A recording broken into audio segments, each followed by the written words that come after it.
keeps up, costs us $365 billion a year. Think of that. 1 point, $365 billion.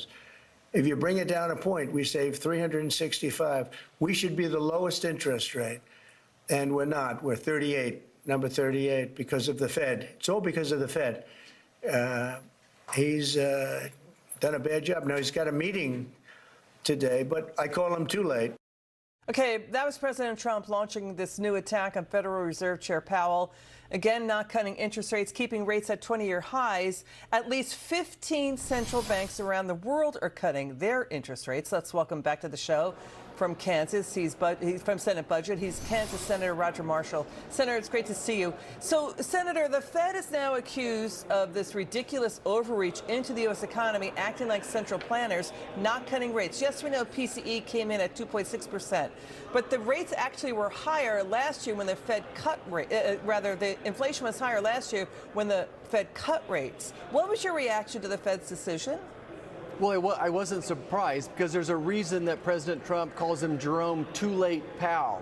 Let's go back to March of 2021, and Jerome Powell says inflation is going to be transitory. It's 18 months later, and it's just starting to peak, and it's not a couple months after that before it starts coming down. So he is indeed always too late. And just let me put an exclamation point behind what President Trump is saying. To that average Kansas farmer back home, they have an operation loan of $1 million.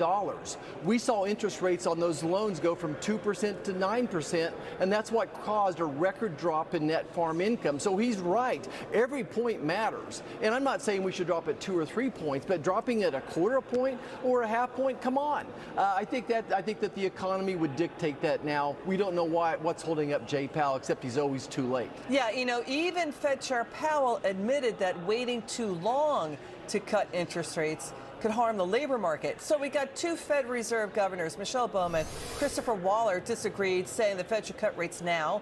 The first time in 3 decades, two governors dissented together. Both said cut rates now. They viewed inflation from tariffs as a temporary spike, not a persistent inflation trend from tariffs. Your word on this?